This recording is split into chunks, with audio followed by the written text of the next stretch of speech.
dog that refused to die. Its neon sign flickered Janie's in cracked pink glass, buzzing faintly against the late summer dusk. A warm haze floated above the asphalt, the kind of humid Tennessee evening where everything felt like it was waiting for something to happen. Crickets started up early. Trucks moaned past every few minutes. And inside that diner, a life was about to veer off its rails. Lena McBride knew none of that yet.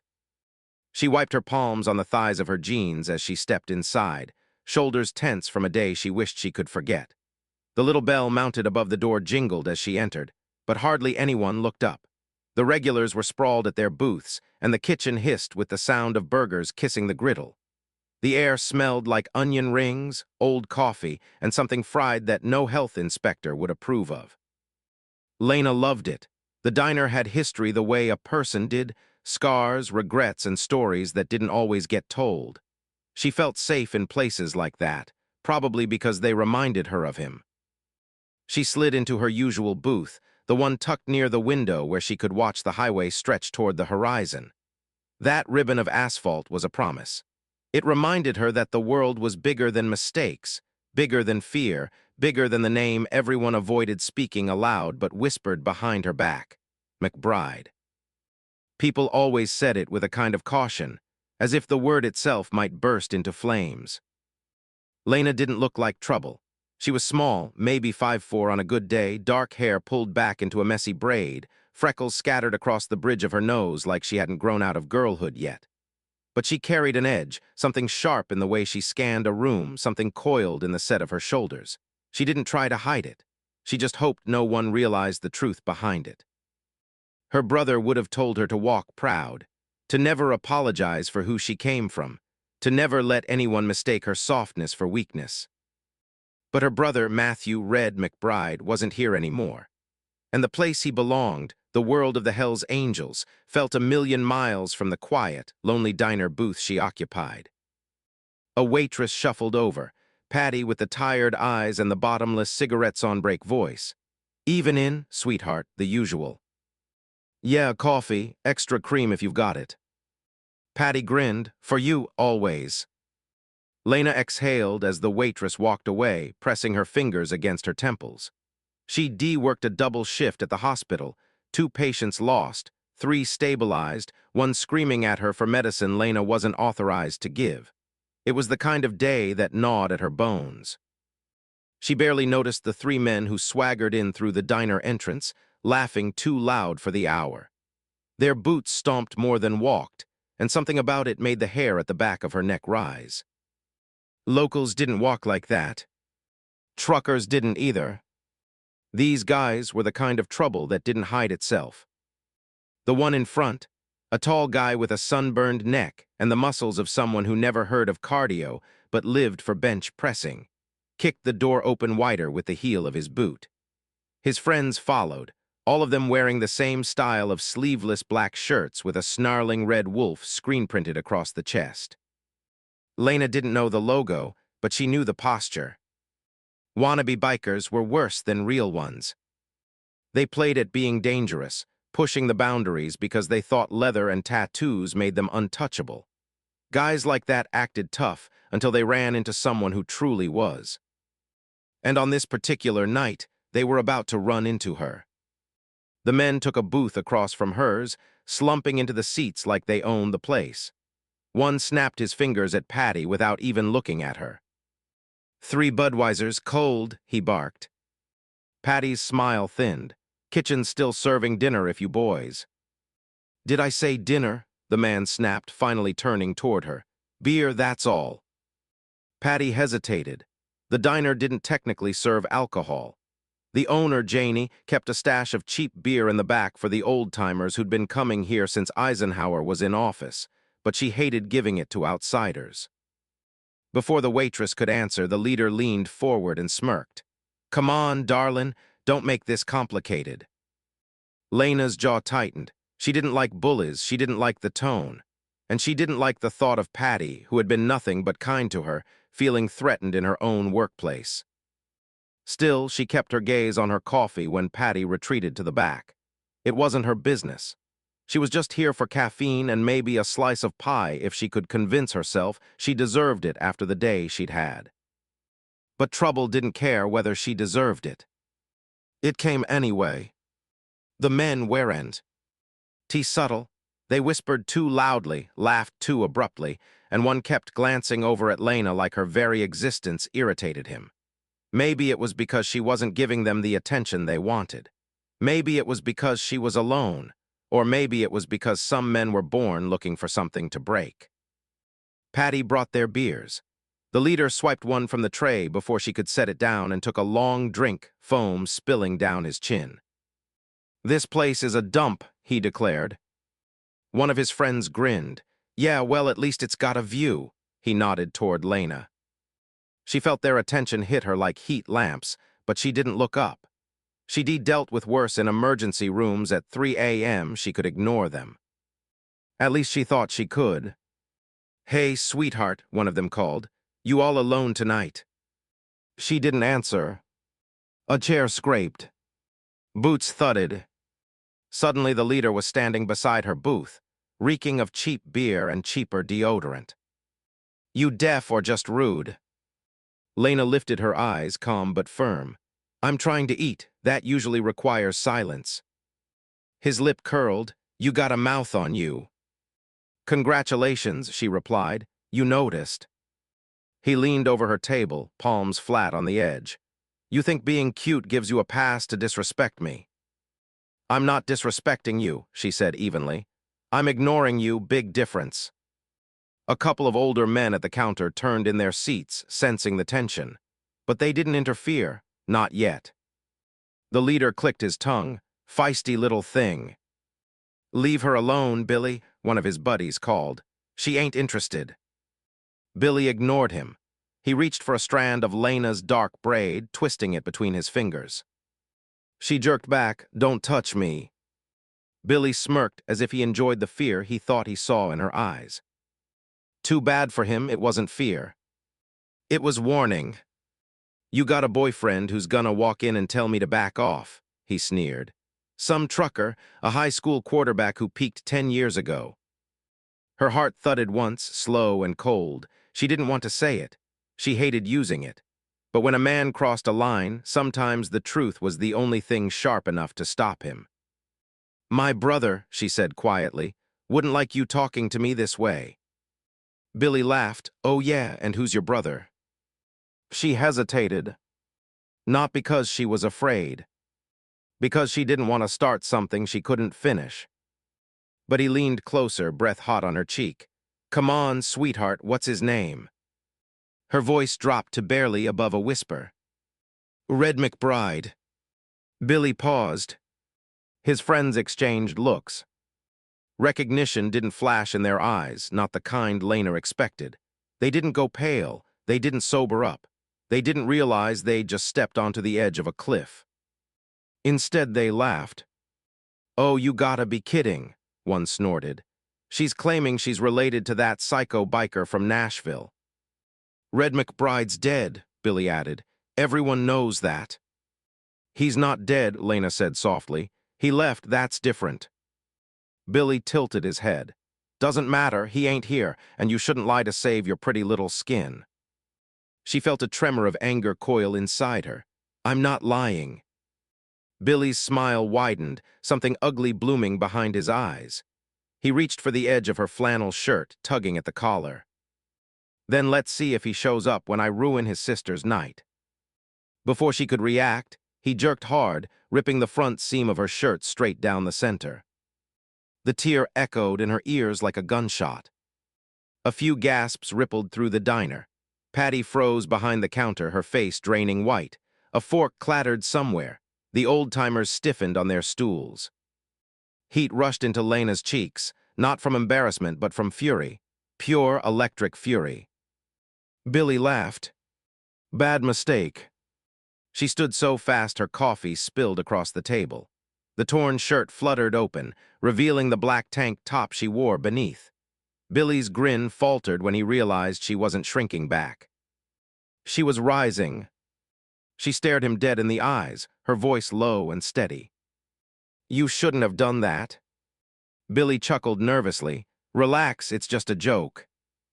But Lena wasn't listening anymore. She heard her own pulse. She heard her brother's voice somewhere in the back of her mind, that gravelly rasp telling her the rules he'd drilled into her when she was young. Never start a fight. Never swing first. But if someone puts their hands on you, you finish it. She didn't swing. Not yet. She let Billy step closer, let him tower over her, let him think her silence meant defeat. Then she leaned in until her lips were inches from his ear. You didn't read the room, she whispered. You didn't realize what kind of story you just wrote yourself into. He blinked. What? She straightened. I told you my brother's name. So what? Lena's stare hardened into steel. Hell's Angel. Don't let family go unprotected. For the first time, he hesitated. A crack in his bravado. She saw it, and so did everyone else. But the damage was already done. Across the diner, the front door swung open with a violent clang, the bell above it screaming against the glass. A gust of night air blew inside. Boots heavy enough to rattle the floorboards stepped through. A massive silhouette, broad shoulders, denim vest, tattoos creeping across thick forearms, filled the doorway like a thundercloud. The man's eyes locked onto Lena, then onto Billy. The patch on his vest gleamed beneath the flickering light. Hell's Angels, Nashville. He wasn't Red McBride, but he knew her, and he knew exactly what the torn shirt meant. Lena's breath caught in her throat. She didn't know how he'd found her. She didn't know why he was here. But she knew one thing. Billy had just made a mistake he wasn't walking away from. The diner fell into a choking silence as the biker stepped forward. And Billy whispered, voice cracking. "Oh, hell." The storm had arrived, and it was only just beginning. The man in the doorway didn't hurry. He didn't need to. He walked in like he owned oxygen and could decide who got to keep breathing it. The lights above him buzzed and flickered, catching the white skull inked on the side of his neck, the chain of black lettering that vanished beneath his collar. Up close, Lena recognized him. You didn't forget a man like that once you'd seen him. They called him Diesel. She met him once years back when she was still more kid than woman, and Red had brought her to the edge of a clubhouse party, never inside, always outside. You can say hi, her brother had told her. But you don't belong in there, Lena. That's my world, not yours. Diesel had been leaning against his bike, smoking and saying nothing, like a sentry stationed at the gates of hell. He'd flicked a glance over Red's shoulder, taking her in, the way the club always did, evaluating, cataloging, never quite trusting. Red had clapped a hand on Diesel's shoulder. This is my little sister. Diesel had nodded like that meant something solemn. Got it. She hadn't realized then what she was being introduced as. Not just Red's sister, but somebody they now had to remember, protect, vouch for, or, if necessary, avenge. Now, years later, Diesel's gaze moved from the torn edges of her shirt to the hand still clutching the fabric, Billy's hand. A slow, dangerous stillness settled over his features. Let go, Diesel said. 2 words, quiet, flat, no theatrics. Billy's fingers twitched. He released the fabric like it burned. Look, man, I didn't. Diesel's eyes cut to him. Up close they were winter gray, not angry, not wild, just assessing. You rip her shirt? Diesel asked. Silence pooled thick around them. Every breath in the diner paused. Billy swallowed. It was a joke, dude. Nobody got hurt. We were just messing around, right? He glanced at Lena, pleading for an out. Tell him, sweetheart, no harm done. Lena held Billy's gaze. Part of her wanted to lie, to wave it off, to de-escalate this before it turned into something with sirens and blood, and the kind of trouble she'd spent half her life trying to dodge. But then she felt the sting where the fabric had scraped across her chest, remembered his laughter, the way his buddies had watched like it was a show. No. She was done minimizing what men like him did. He grabbed me, she said quietly. He tore my shirt. I told him to stop. Diesel didn't look surprised. He just nodded once like he'd suspected as much. He stepped forward, getting between her and Billy so completely that she could barely see the other man past Diesel's shoulders. "You touch her again," Diesel said, "and it's not gonna be a joke, you understand." One of Billy's friends stood up from their booth, shorter than Billy but wiry, his arms a mess of angry tribal ink. "Hey, man, we don't take orders from some biker thug who thinks his little patch makes him God." Diesel's head turned slightly, his attention sliding to the second man. "You boys new around here." "We're just passing through," the wiry one snapped. "And we don't answer to." Diesel's lips moved in something that might technically be called a smile, but carried nothing warm in it. "Then pass through, now." Patty found her voice. "You heard him, boys. You've had your fun. Time to go. This isn't that kind of place." Billy looked between Diesel, Lena, and his buddies. She could see the calculations going on behind his eyes. Pride, alcohol, ego, three bad ingredients mixing in a brain that didn't know when to back down. "Or what?" Billy said, forcing his chin high. "You gonna jump us in front of all these witnesses? Ain't that a bad look for your little what-is-it club?" He sneered at Diesel's vest. "Hell's Angels, right? I heard you guys were getting soft." A ripple went through the room. One of the old-timers at the count. R closed his eyes briefly, like a man listening to his favorite team throw the game away. Diesel's face stilled even more, which Lena wouldn't have thought possible. His eyes slid down, taking in the red wolf emblem on Billy's shirt. "Red wolves," Diesel read aloud. "That what you're calling yourselves?" The wiry guy puffed up. "Damn right, Nashville chapter." "Is that so?" Diesel's voice was almost curious. "Funny, I run with Nashville, never heard of you." "We've heard of you," the third one chimed in, buzz cut, jittery knee bouncing under the table. "You're the ones who think you own the whole damn state. Those days are done, old man." "Old man's." Lena almost snorted. Diesel was maybe mid-40s, but in this world that wasn't old. That was veteran. A line had been crossed with those two little words. Maybe not one anyone in the diner could see, but Lena felt it. She could tell Diesel did too. He rolled his shoulders once, like a man loosening his muscles before a job. Then he spoke, his tone flat and official. "You got 5 seconds to walk out of here and get on your way. After that, we're gonna have ourselves a different kind of conversation." Billy straightened. "You threatening me?" Diesel considered him. "No, I'm promising you." The clock over the grill ticked, loud enough for Lena to hear. 1 Mississippi. 2. 3. The wolves didn't move. Billy took a step closer, squaring up, a smirk twisting back onto his face. "You can't do a damn thing because you ain't got numbers, old man, and you ain't got backup." The bell over the diner door jingled again. Then again. And again. The sound layered on itself in a strange little chorus. Lena turned, heart climbing into her throat. One by one, they walked in. Leather vests, denim, patches, boots.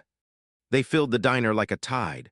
4, then 6, then 9 men in total, some older, some younger, all wearing the same death's head patch on their backs. Hell's Angels. Nashville. The air changed. The regulars sank lower in their seats, instinctively making space. Patty took a step back from the counter like she'd just remembered something very urgent in the kitchen. Billy's smirk evaporated. A thick, bald-headed guy with a scar running from his ear to his jaw clapped Diesel on the back. "We were just in the lot when we saw your bike. You startin' a party without us, brother." Diesel didn't look away from the wolves. Party showed up on its own. The bald guy followed his gaze, eyes landing on Billy and his crew. His expression cooled. "These the idiots." "Yeah," Diesel said, "the ones pushing their luck." The wolves exchanged quick glances. They had numbers, 3 to 9 wasn't good math. They had mouths, sure, but mouths only got you so far. Buzz Cut was the first to crack. He cleared his throat, trying to inject swagger back into his voice and failing. "We were just leaving." Yeah, wiry guy echoed. We don't want no trouble with, these guys. Billy stayed frozen a second longer, caught between backing down and saving face. Lena recognized the look. She'd seen it on men in hospital beds, trying to pretend gunshot wounds were scratches. Come on, Billy, Buzzcut muttered. Not worth it. Billy's jaw worked, tendons flexing. Finally, he stepped back, hands raised in mock surrender. No disrespect meant, he said, though the lie laced every word. Didn't know she was, spoken for. Lena's stomach twisted, spoken for like she was property. Diesel's response surprised her. She's not spoken for, he said calmly. She's not anybody's anything. She's Lena McBride, and she's family. The wolves stiffened at the last word. Family. That meant more than blood in this world. It meant untouchable. Billy swallowed. Right, got it, we're gonna go now. They moved toward the door, slower than necessary, trying not to look like they were retreating. But everyone in the room knew what it was. A retreat is a retreat, no matter how cool you try to walk. As they passed Diesel, he spoke again, voice low enough only they, Lena, and maybe the closest angels could hear. You boys ever see a cut with our patch on it, he said. You cross the street, you see her. He tipped his chin at Lena, you keep walking. There's a lot of roads in the state, you stay off ours. Billy nodded quickly. Yeah, sure thing. The bell jangled one last time, as the wolves stepped out into the night. The silence they left behind was taut, electric, buzzing with adrenaline. The angels settled into it like they'd done this 1,000 times before, because they had. Diesel finally turned back to Lena. You okay? He asked. She exhaled, some part of her only now realizing she'd been holding her breath. The torn shirt hung open around her. She clutched it closed with one hand. I've been better, she admitted. Patty rushed over, thrusting a faded flannel into Lena's free hand. Here, honey, lost and found box. I was gonna toss it anyway. NKS? Lena shrugged into the shirt, the unfamiliar fabric rough against her wrists. She felt raw, exposed in ways that had nothing to do with skin. The angels spread out through the diner in a loose arc, some taking stools, others leaning against walls, as if to wordlessly assure everyone that whatever had just happened was over. Contained. The storm had passed. It hadn't. Lena could feel that much. Diesel slid into the booth across from her without asking, the vinyl squeaking under his weight. Been a while, kid. I'm 26, she said. Hardly a kid. His mouth quirked. You'll always be a kid to Red. She flinched. If he's even thinking about me wherever he is. Diesel studied her face like he was reading a map. You figure he's dead. I don't know what he is. She glanced down, fingers twisting the edge of the borrowed sleeve. He left, that's all I know. Diesel's jaw tightened at that. People in our world don't just leave, Lena. I know, she said softly. That's why I'm pretty sure he's dead. The angels at the counter talked low among themselves. Patty refilled coffee cups with shaking hands, avoiding eye contact with the men out of respect or fear, probably both. Diesel drummed his fingers once on the tabletop. The sound was a slow heartbeat. We've been keeping an eye on you. She looked up sharply. Excuse me. Not like that, he added quickly. No one's been following you into the ladies' room or camping out by your bedroom window, but Red before he disappeared, he made us promise. Back then, she'd been 19, working double shifts at a grocery store, dating a guy who eventually stole her tips, trying hard to live like her last name didn't carry a reputation. Red had come to her apartment one night, eyes wild, hands shaking just a little. I'm going away for a while, he'd told her. Club stuff, might be long, might be longer, but if anything ever happens, anything, you call Diesel. He'd pressed a number into her hand. She'd stuffed it into a drawer, never called. He said, Diesel continued now, she's out of the life. I want her to stay out, but she's mine, she's ours. You don't let anyone lay a hand on her. Lena swallowed hard. Emotion burned behind her ribs, a mix of resentment and something like love. You don't have to follow through on promises to a ghost. Diesel's eyes flashed. We don't break promises, not to our own. She leaned back, searching his face. Why show up tonight then?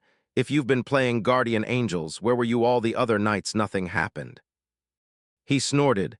You think we've stepped in every time some asshole looked at you twice? You wouldn't have liked that. You're stubborn. Got that from Red. She didn't deny it. Tonight was different, Diesel said. Wolves aren't just idiots in matching shirts. They're trying to patch over, trying to build something. They've been sniffing around the edges of our territory, pulling the kind of stunts they think will get M noticed. Hurting people, shaking down businesses, Janie called. Janie, Lena frowned. She called you. Patty hovered nearby, pretending to wipe a table that had already been wiped 3 times. She offered an apologetic shrug. I didn't call him about you, honey. I called 'cause those Red Wolf boys were here last week, mouthing off about how they run the highway now. I don't need that kind of heat in my place. I figured your brother's friends were better protection than the sheriff out in Westfield. She hesitated, voice softening. I didn't know they'd go after you tonight. Lena shook her head slowly. So this was never about me. Diesel's gaze sharpened. It became about you the second he laid a hand on you. Her pulse sped at the intensity in his voice. These men lived in a different moral geometry than the rest of the world. Outsiders saw them as criminals, gangs on wheels. And yeah, they were dangerous. She'd never pretend otherwise. But sitting here, watching the way they had silently spread themselves between her and the door she remembered being a kid, clinging to the back of Red's cut as he walked her through a crowd outside a gas station, men stepping aside without a word. She had felt safe, loved in a twisted, outlaw way. A part of her missed that. I had it under control, she lied. Diesel huffed. Sure you did, kid, and I'm Santa Claus. She bristled. I'm not helpless. Didn't say you were, but there's a difference between winning an argument and surviving a war. He lowered his voice. And the wolves, they're not gonna let this go. Lena's stomach dropped. They're the ones who screwed up. Diesel nodded slowly. That's exactly why they'll come back. Men like that break something they can't fix. They don't apologize. They double down, try to prove they weren't in the wrong in the first place.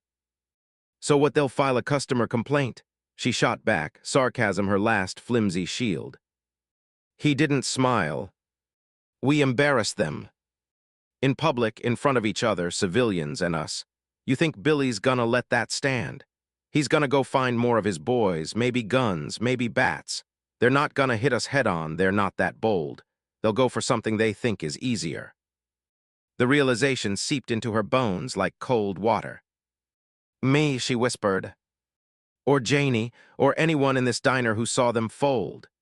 Diesel's gaze swept the room, all tired faces and hunched shoulders.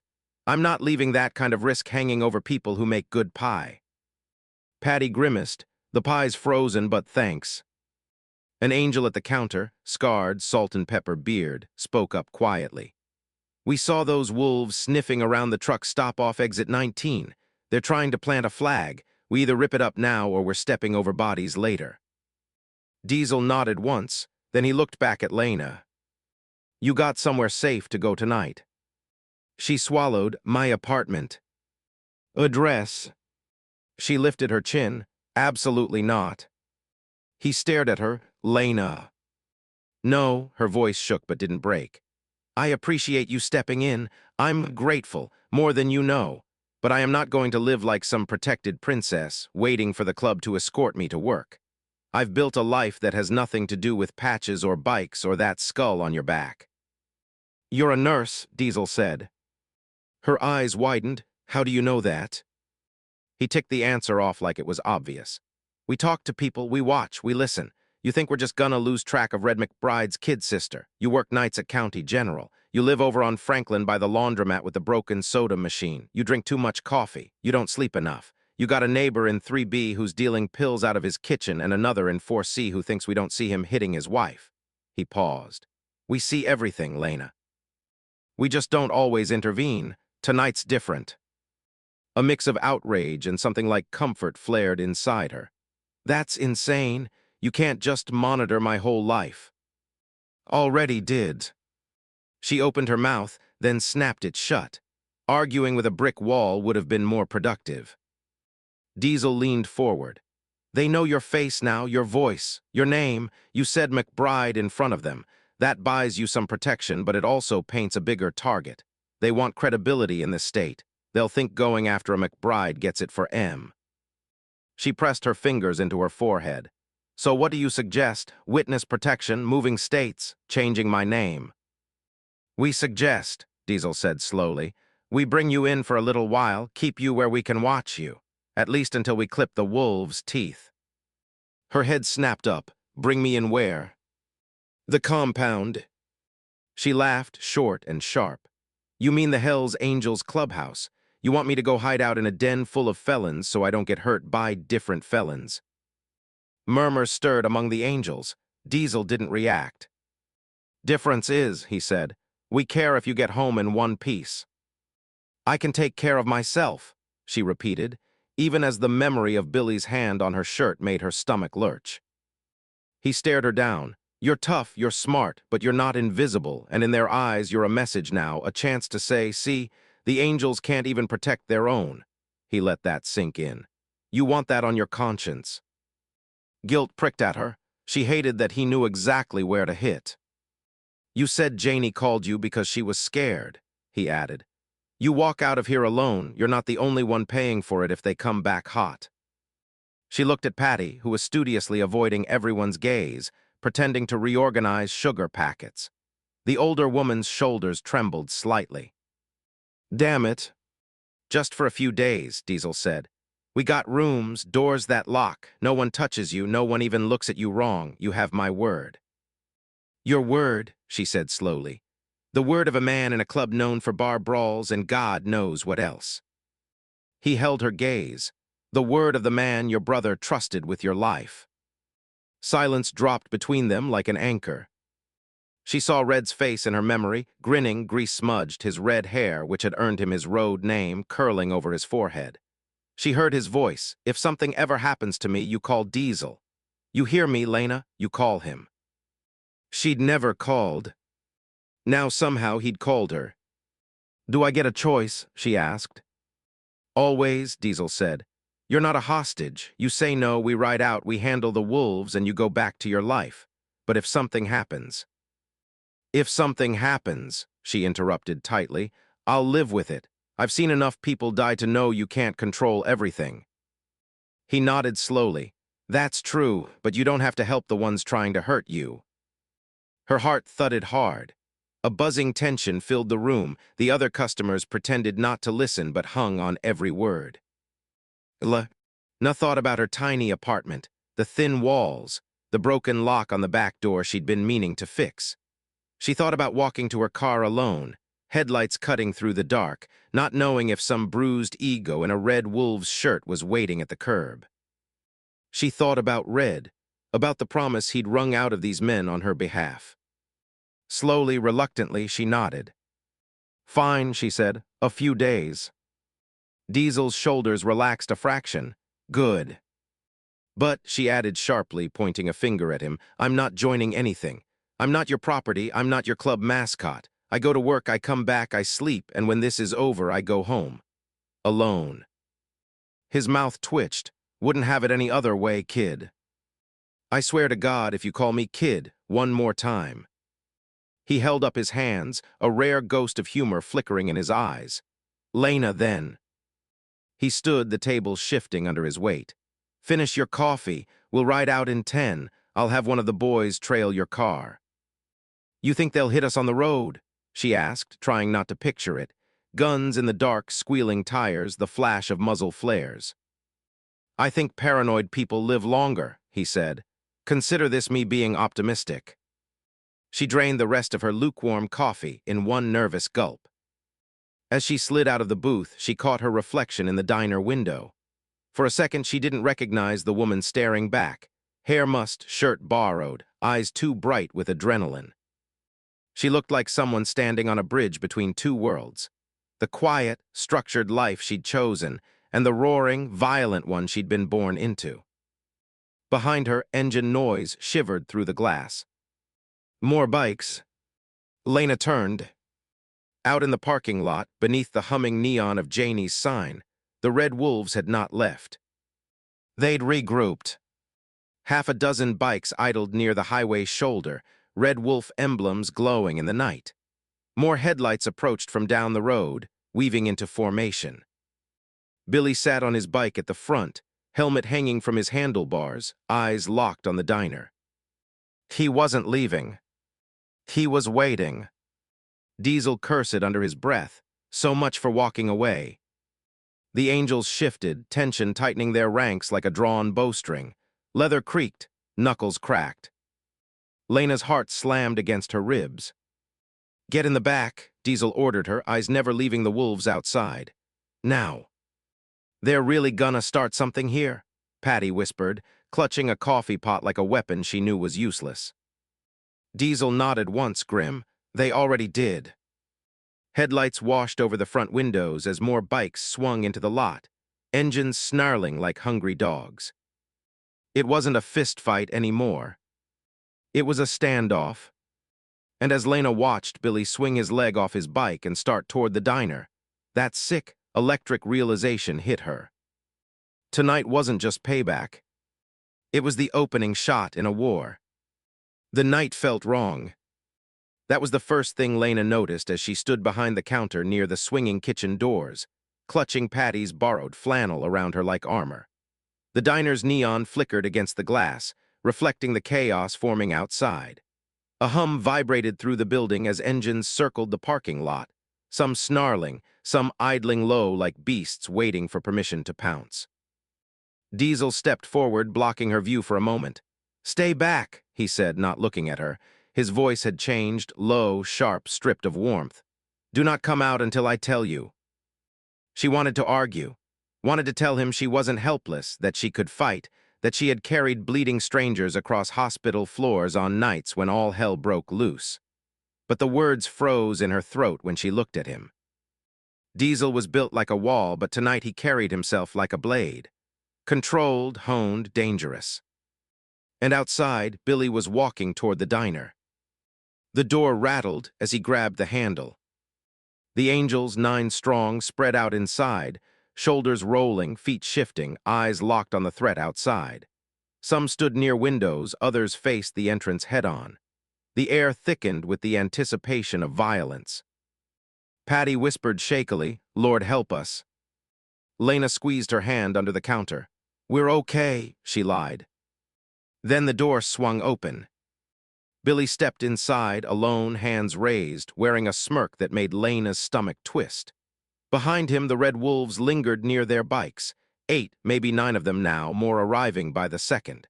Engines revved, shattering the quiet country night. Billy's eyes swept the diner and landed on Diesel. "There he is," Billy said lightly, as if greeting an old friend. "The big man himself. Thought you'd get the last word tonight." Diesel didn't move, turn around and walk away. "See, that's the thing." Billy took another step inside, his boots leaving dusty prints on the tile. "You embarrassed me in front of my crew, in front of locals, in front of her." His gaze flicked to Lena. "And that just don't sit right." Diesel's posture stiffened just a hair. "You're gonna regret saying her name." Billy barked a laugh. "Man, you think this is about her? It ain't. This is about respect. See, my boys and I were establishing ourselves. Nashville's getting crowded. Someone's gotta step up. And you Angels, you've been coasting on a reputation built by men who ain't even around anymore." The insult landed heavy between them. An Angel near the counter muttered, "You talk too damn much." Billy ignored him. "We got numbers outside," Billy said, "and numbers win." He leaned forward, his smirk widening. "Unless you're planning to start a shootout in a family diner in front of all these witnesses, don't think your club wants that heat." "Neither does yours," Diesel said coolly. Billy lifted his chin. "We don't care. That's the difference between you and us." And then Lena realized, really realized, what was happening. The diner wasn't a battleground. It was bait. Billy hadn't come to negotiate or apologize or even fight. He'd come to stall. To trap the Angels inside long enough for his men outside to get into position. She saw shadows moving behind the bikes, Men stepping off, gripping bats, chains, pipes. One had something long slung at his side that made her blood run cold. "Diesel," she whispered. He didn't turn. "I know." Billy's smirk faltered. "Oh, do you now?" Diesel finally stepped forward, closing the space between them. "You think we don't recognize a setup? You think you're the first baby gang to try to make a name off us?" Billy opened his mouth, but Diesel moved first. It was so fast Lena almost didn't see it. Diesel grabbed Billy by the throat and slammed him back against the wall hard enough to rattle the windows. Plates clattered, Patty gasped, and the angels surged forward instinctively. Billy choked, hands scrambling at Diesel's arm. "You're not leaving this diner tonight," Diesel growled. "Not until you call off your boys." Billy coughed out a broken laugh. "You don't get it, old man. They ain't waiting for me." As if on cue, a roar ripped across the parking lot. Engines revved. Boots thundered. And then the wolves charged. "DOWN," someone shouted. Glass shattered as a metal pipe smashed through the front window. Shards exploded across the floor. Another pipe came in from the right, then a third, puncturing the neon sign until it fizzled in a sputter of sparks.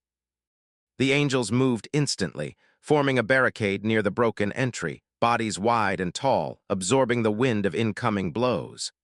A chair flew through the window, crashing into a booth. Lena flinched, dragging Patty with her behind the counter. Diesel released Billy just long enough to throw him to the floor hard. "Stay down," he snapped, though there was nothing protective in it. He wanted Billy alive. There were reasons for that. Outside, the wolves formed a semicircle around the broken windows, weapons raised. Their faces twisted with adrenaline, fear, pride, all the things that made men stupid and violent. The angels stood their ground. A wolf swung a bat at the window frame. An angel caught it midair, yanked it from the man's grip, and cracked him across the jaw with his own weapon. Another wolf tried to climb through the window. Two angels grabbed him and hurled him back onto the pavement. The wolves surged again. It wasn't organized, it wasn't strategic, it was rage, pure and pulsing. "This is business you don't want," Diesel roared toward them, stepping between his men and the broken window. Billy, gasping on the floor, wiped blood from his lip and laughed. "You think they care?" A wolf charged through the shattered opening, swinging a chain. Diesel blocked it with his forearm, grabbed the guy by the vest, and slammed him headfirst into the window frame. Two more wolves came in next. The diner became a storm. Shouts, crashes, boots skidding on tile, fists thudding against bone, the metallic clang of chain hitting steel table legs, the crack of a bat against a chair that splintered into pieces.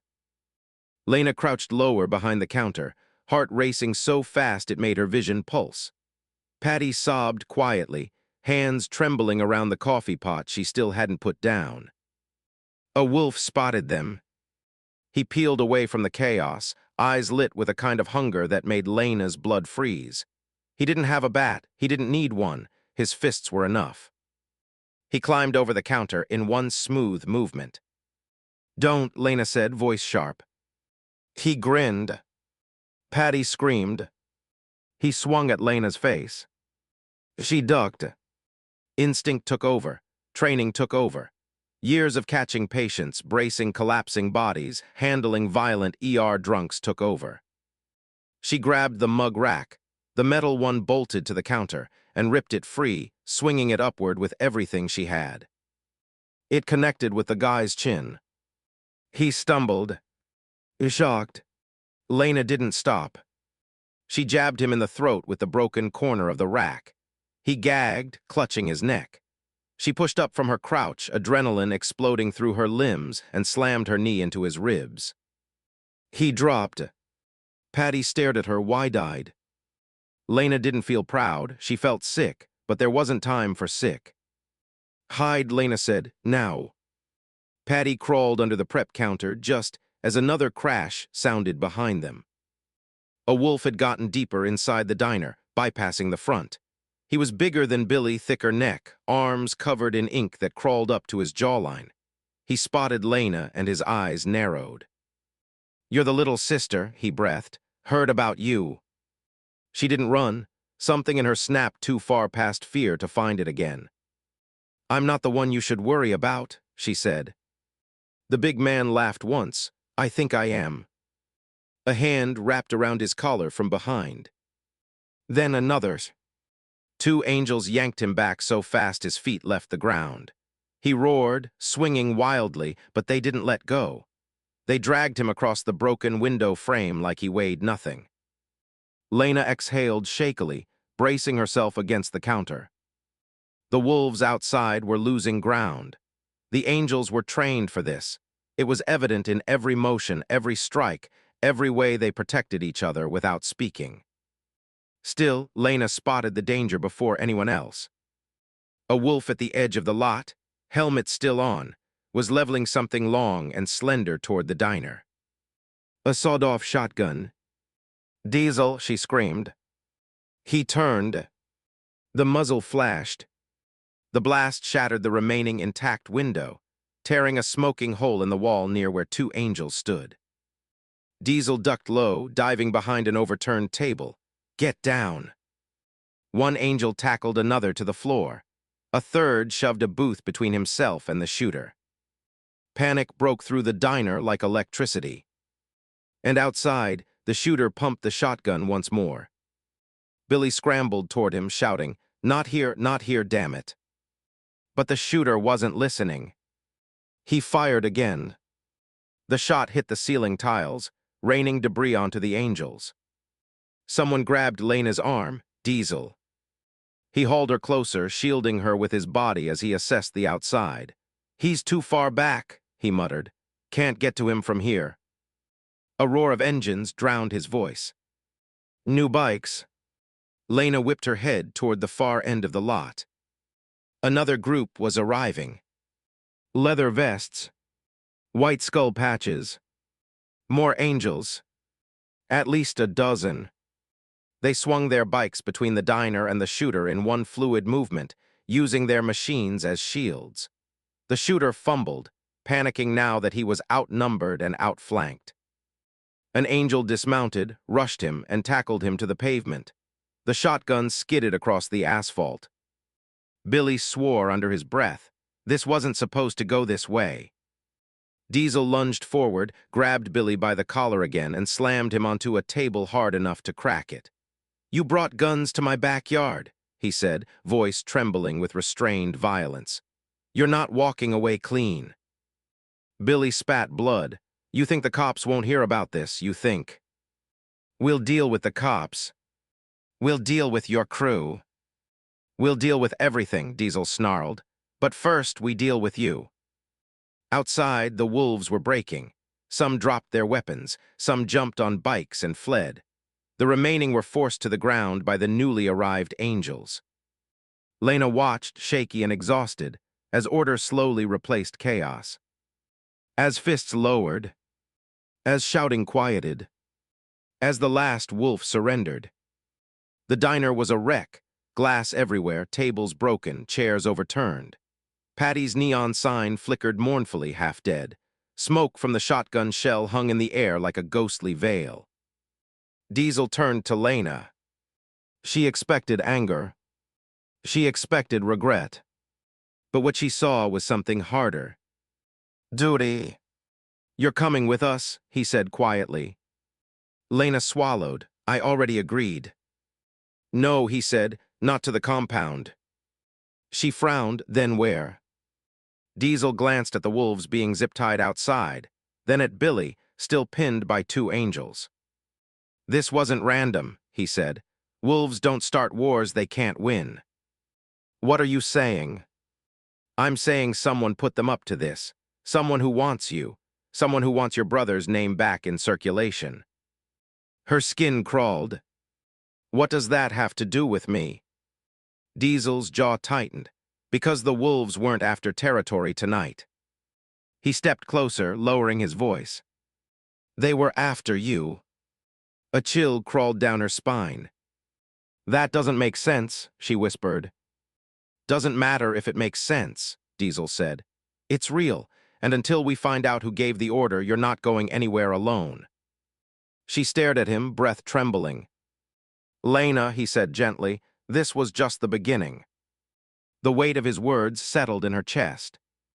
Like stone, everything she thought she knew about the night, about the wolves, about the fight shifted, tilted, broadened. She wasn't a bystander. She wasn't collateral. She was the target.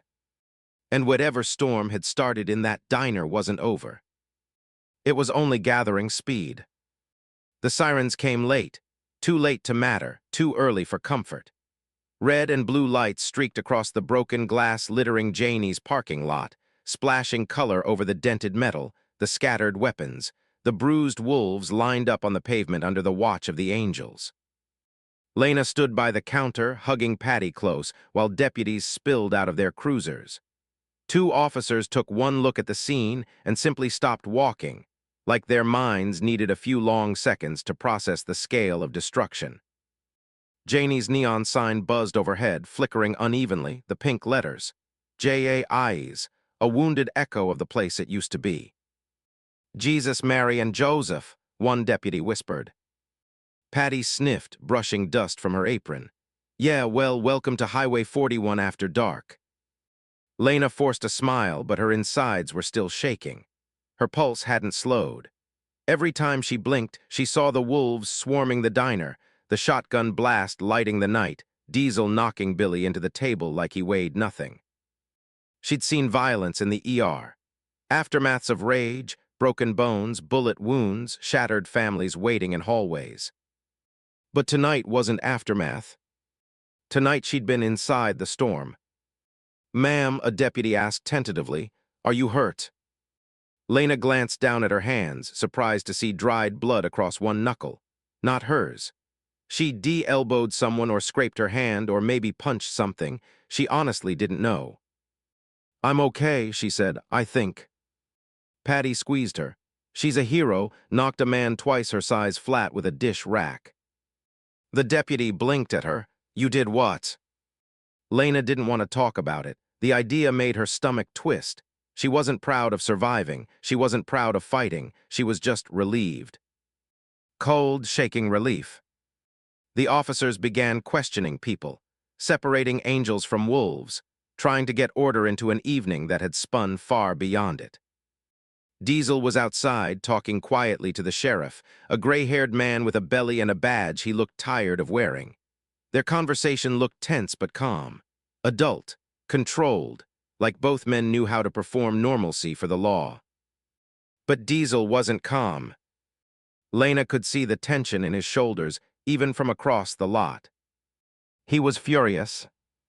Not the loud, wild fury she'd seen from the wolves, but something deeper, colder, more dangerous. The kind of fury that didn't show itself until it was ready to destroy something. Billy was being loaded into a cruiser, wrists cuffed, face still bleeding from the final scuffle. He lifted his head just enough to meet Lena's eyes. He grinned. Not big, not triumphant. A sliver of a grin. A message. This isn't over. Lena's stomach tightened. Diesel caught her gaze and immediately strode toward her, pushing past debris and officers and flashing lights. When he reached the doorway, he spoke low, urgent. "You good?" She nodded, though her voice hadn't caught up yet. "You hurt?" "No." He studied her face, not satisfied. "Lena." She hesitated, then answered honestly, "I'm scared." He exhaled, some of the iron in his expression softening. "Good, that means you're smart." A deputy approached Diesel. "Mind answering a few more questions?" "In a minute," Diesel said without looking away from Lena. The deputy opened his mouth to argue, then shut it, probably wiser that way. Diesel took Lena gently by the arm and guided her outside, away from the broken window and the glass crunching beneath boots. He didn't stop until they stood near the edge of the lot, where the flashing lights were softer and the hum of chaos felt far away. "You did good in there," he said, "held your ground." "That's not something I want to be good at." He nodded. "Nobody with a conscience does." For a moment, the quiet stretched between them. Then Diesel said, "The wolves didn't pull this together alone. You think someone hired them to get to me?" He shook his head. "Not hired, directed, coaxed, pointed." "By who?" Diesel looked out toward the highway, jaw clenching. "There's a man out there," he said slowly. "Someone your brother used to have dealings with. You were young. Red never talked about him around you." "Someone from the Angels?" "No," Diesel said. "Someone against us." A chill crawled up her spine. "What does he want with me?" Diesel didn't answer at first. When he did, his voice was low. "To get to Red." Her breath caught, "But Red's—" "We don't know what Red is," Diesel interrupted. "You think he's dead. I think he's in hiding. Others think he's lying low because he crossed someone he shouldn't have." He looked down at her, eyes steely. "And whoever thought someone is, they think the easiest way to bring Red out is through you." Lena's pulse hammered. "But Red left. He's been gone for years. Why would someone still?" "Red didn't leave clean." Diesel's voice held regret. "He made enemies, some patient, some vengeful, some who never forget. And I'm supposed to believe there's a man out there who's waited all this time to come after me. Why now?" "Because," Diesel said gently, "you showed up on our radar again. New job, new place. Wolves saw you, word travels." Lena shook her head. "This is insane. I'm just a nurse. I'm nobody." Diesel stepped closer. Impossible to look past. "You are not nobody, not to us, not to Red, and definitely not to the people who want to hurt him." Her chest tightened painfully. She'd spent years building a life separate from her brother, clean, quiet, normal. A life without patches or clubhouse lights or outlaw politics. And she'd believed, deep down, that putting enough miles between their worlds would make her safe. She had been wrong. "We need to go," Diesel said. "Sheriff's gonna wrap up here soon, and I'm not leaving you exposed." "Where?" He hesitated, then said, "Somewhere no one gets to unless they're invited." She didn't understand until he added, "You're coming to the clubhouse." Lena shook her head. Diesel eye. "Not for long," he said quickly. "Not forever. But you're not staying in your apartment tonight, not when wolves know your face and someone worse knows your name." "I have work, I have a life, I can't just—" "You can," he said firmly, "if it keeps you breathing." Her throat tightened. She wanted to argue, wanted to tell him he was overreacting. But the memory of that shotgun blast still rang in her ears. The wolves' boots, their eyes, the fact that they had come after her specifically on Billy's worst orders. "Okay," she whispered. Diesel nodded once. "We leave in 5. Lena swallowed. "Can I say goodbye to Patty?" "Yeah. And can I get my car later?" "I'll have someone bring it." She took a slow breath. "Okay." Diesel rested a hand briefly on her shoulder before turning back toward the sheriff. The gesture wasn't comforting exactly, but grounding, solid, like a promise. Lena headed back toward the diner door. But halfway there, a voice stopped her. "Lena McBride." She froze. Billy, still half-conscious in the back of the cruiser, had turned his head. His grin glistened with blood. "You think this is over?" he rasped. "You think your angels are gonna save you?" A deputy shoved him back, but he strained against his seat belt. "You're just the beginning," Billy spat. "He wants you alive." Lena's skin crawled. Billy whispered one last thing before the car door slammed shut. "Your brother ain't as gone as you think." The cruiser pulled away. The world felt suddenly too small, too dark, too full of shadows. Lena forced herself to breathe as Diesel approached her again. "You ready?" She nodded even though nothing about her felt ready. The angels mounted their bikes one by one, engines roaring like thunder rolling across the hills. Diesel handed her a helmet, black, heavy, solid. "You ride with me," he said.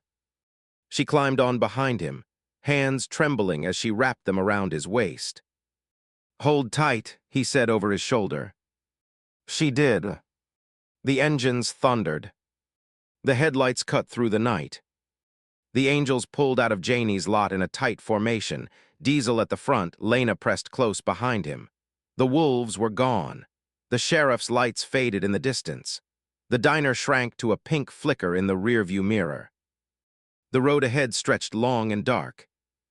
Uncertain. Dangerous. And somewhere in that darkness, someone was waiting. Someone who wanted her. Someone who wanted Red. Someone who wasn't finished. Lena pressed her forehead against Diesel's back as they sped down Highway 41, wind tearing at her borrowed flannel. Her life, her quiet, simple life, was gone. And in its place stood a storm she had never agreed to enter but could no longer avoid. As the night swallowed them, she felt one truth settle in her bones. This wasn't just the aftermath of the diner. This was the beginning of the war her brother left behind. And now it was hers too.